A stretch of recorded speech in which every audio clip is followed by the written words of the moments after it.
Hello, friends. This is Tomar Levine of Soul Guidance for Awakening. And I am so happy, I'm so excited to greet you on the occasion of the beginning of a new adventure for me, a new experiment for sure. And what that is, it's the fulfillment of something I've been wanting for a long time, and that is to try doing a daily video, in this case, a daily live stream video. Uh, I finally came together.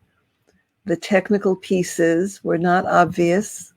In fact, it just took me a whole hour from when I expected to start this because the pieces I was playing with weren't working. And I had to try a whole different approach. So that is the nature of an experiment. I want to tell you what my theme is and how this has evolved.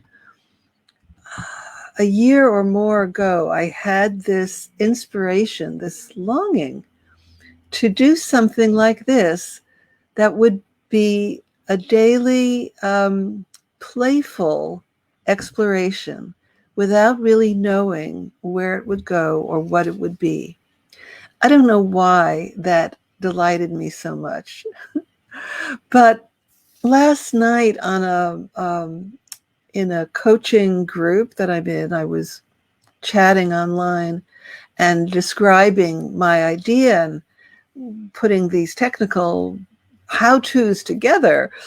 And one of the people in the group who saw what I was doing congratulated me on my courage and my vulnerability for being willing to step into the unknown. He said, "You're stepping into the unknown. That's so courageous. That's so wonderful." And I read those words and I thought, those words, stepping into the unknown, thrill me. I feel exhilarated. I feel so excited and happy at the thought of stepping into the unknown. And yeah, cognitively, my mind was saying, no, wait a minute, this isn't normal. How could you be happy about stepping into the unknown? What is that about? But I realized that, well, let me just start with this. You're probably familiar with this tarot card, the Fool. Uh, and the Fool is a very well-known symbol because it's, well, look, he's stepping off a cliff. He's not looking where he's going. He's totally carefree. He's got a little pack over his shoulder, um, holding a flower, and his dog is barking. And this card usually is described as representing innocence, faith, trust, trust in the unknown, trust in being held by the universe, really. And it's a sort of, he's not called the Fool for nothing. He's not canny, he's not savvy, he's not being smart. He's being innocent, he's being trusting, and he's some representative of divine wisdom. He's the divine fool. You may have heard that phrase as well. So the thing that excites me is the idea of spontaneity, the idea of creativity, and the idea of playfulness. And playfulness with an edge of risk. So there's something about that edge of risk that adds a certain intensity of presence, intensity of awakeness. Yes, awakeness. Soul guidance for awakening. So, but the stakes are not that high. So that thrill, that edge of risk, doesn't carry a huge danger. And I realized that it's weighing those two elements. So think about yourself. How are you uh, how do you feel about taking creative risks or taking risks in public? What percentage of your response or your feeling has to do with fear or anxiety or, oh, I hope I don't make a fool of myself? Well, maybe I do want to make a fool of myself, this kind of fool, right? I'm so afraid of being judged. Well, I've been afraid of being judged my whole life. Um, being ridiculed, feeling some kind of public humiliation, making some terrible blunder or blooper in public. All of that, that's the fear, the anxiety that we have. Why so many people say, well, I've heard it said that the fear of public speaking is second only, or maybe even more than the fear of death, because it's the fear of public humiliation and the fear of being the fear of public exposure.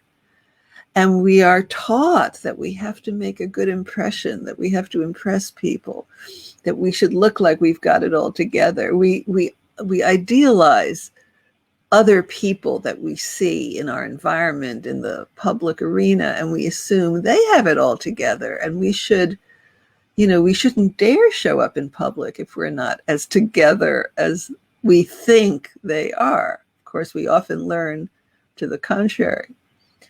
So on the one hand, there is this element of fear, anxiety. Oh my God, what if I make a mistake? What if I bring shame on myself? It's one of the most difficult feelings, emotions to tolerate is shame. And that's the big motivation for avoiding so many things. We're afraid we will be shamed. We will bring shame on ourselves if we don't do it well enough, if we get judged. So what proportion, and I'm asking myself this too, what proportion right now of my experience has to do with fear or anxiety or, oh, what if I don't do this well and what if I look ridiculous? Versus what percentage is excitement, is curiosity, is wondering, is playfulness. Well, what could happen? Is the impulse for being creative. Being creative involves not knowing. It involves stepping into the unknown. Even if, as an artist, which I spend a good part of my life doing, you can see some of the evidence on the walls behind me, even if as an artist or writer or whatever, you have an idea of what it is you want to create, that's just the idea. That's just the starting point. That isn't going to carry you through to the fulfillment. If it does, God help you, it's not going to have very much aliveness in it, or discovery, or transformation, or newness, or vitality. So as an artist, even if you start with an idea, you're still stepping into the unknown because you don't know how you're going to create it or what it's going to turn into. One brushstroke leads to the next. One word leads to the next. One sentence leads to the next. And then they start reflecting on each other and requiring changes. And before you know it, you're somewhere else that you never imagined going. That's creativity. That's the creative process. It involves stepping into the unknown and risking not knowing where you're going, and risking not having it all together, and risking looking like a fool or bringing shame on yourself if, God forbid, you make it public before you think you should have. So what percentage is that fear, anxiety of bringing shame on myself, and what percentage is the joy of creativity, of curiosity, of playfulness, of exploration, of experimentation, and the feeling of trust? Like, well, what's the worst thing that could happen? What is the worst thing that could happen? And that's so interesting because for many people, for many of us, certainly starting in childhood, and again, this is all my life experience, feeling shame or being rejected by the group, or ridiculed by the group and feeling publicly humiliated, that often feels like the worst thing that could happen.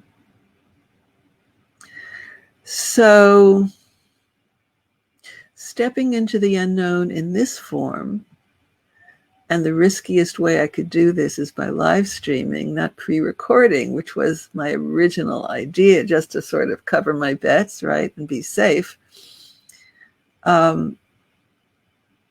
Just has that right balance of risk and excitement, fear and pleasure, possibility of a disaster, and creative, what's the worst that could happen? So I'm going to leave you with that for today. This is my live stream number 1 of my grand experiment or my grand adventure. And the theme for this week, thanks to my friend in my coaching group last night, is stepping into the unknown. And we'll take it a little further tomorrow. Blessings and bye for now.